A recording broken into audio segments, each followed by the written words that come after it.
So, you think you know Bofuri pretty well, do ya? Then I'm sure you noticed all of these details, right? Before we jump into it, try to guess what waifu this is. The first noteworthy detail happens before Kaide even enters into New World Online. There is a rabbit stuffed animal in her room that looks exactly like the avatar the developers use. I'm fairly certain this is meant to be an Easter egg because the mascot for New World Online is this cute little dragon dude. Now, in-game, Kaide names her character Maple before deciding to play as a tank.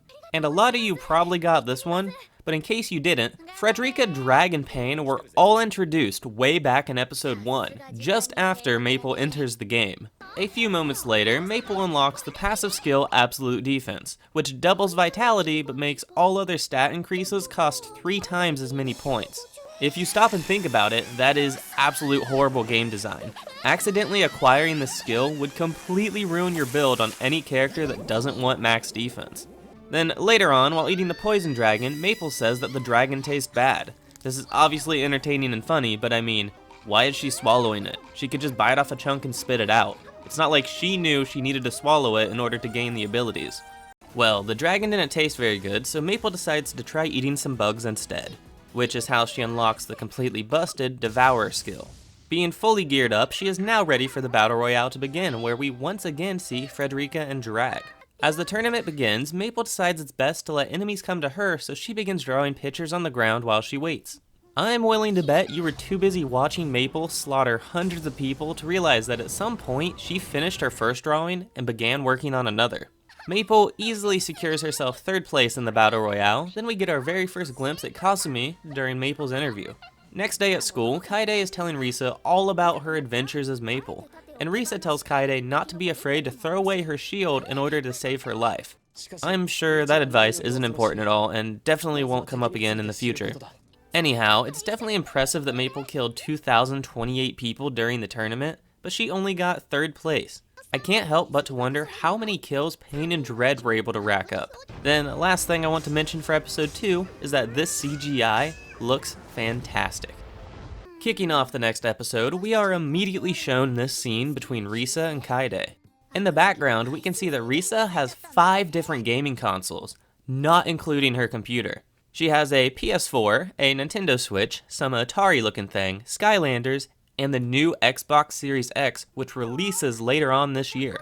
As Risa and Kaide are walking through town, we then get our very first encounter with Yui and Mai, who are struggling to find a party to play with. We then get a handful of, questionable camera angles just before the start of the second event. Viewer, are you enjoying this type of video? If you answered yes, then be sure to subscribe because I'm definitely going to make more of this in the future. Also, ever so gently tap that like button for me. During the second event, Maple is constantly using her Devour skill, just as you'd expect, but the pink gems which show how many charges she's used are not appearing on her shield. This is actually a very reoccurring thing, but I'm only mentioning it this once. Anyways, the event continues into episode 5, but I was unable to find anything noteworthy, so moving on. I don't know what your guys' schools were like, but we would have never been allowed to use actual volleyballs while playing a game of dodgeball.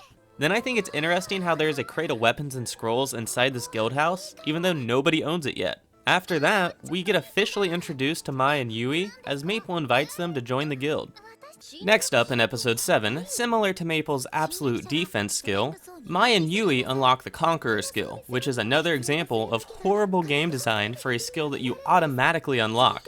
And during the third event, Maple refuses to be the victim of typical anime fan service, so she fights back against the evil tentacles by using more tentacles.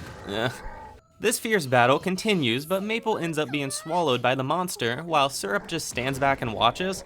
Then once again, she doesn't have to swallow, but you know what they say. Spitters are quite gross sometimes. What'd you think I was gonna say? The final event has begun, and one of the first groups to be taken out by Maple Tree is the guild containing the first guy Maple ever killed, Christmas Rose. Did anybody else notice that Kanade is dressed like a deck of playing cards? Seems kinda odd, right? Well, think about it. The only card in a deck that contains all 4 suits would be the Joker. And the Joker is normally used as a wild card, which has the ability to beat every card in the deck. Kanade's costume is the perfect representation of his character. as his abilities allow him to acquire and store literally any ability in the game. I'm not sure if this counts as a detail, but look at how cute Oboro is when he's angry.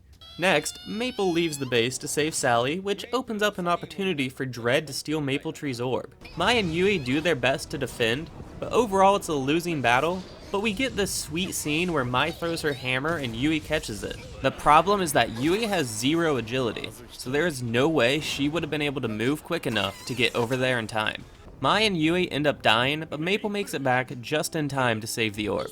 During episode 11, Maple is attacking the Flame Emperors and winds up battling against their master Mii, who ends up self-destructing. But don't worry, Maple survives.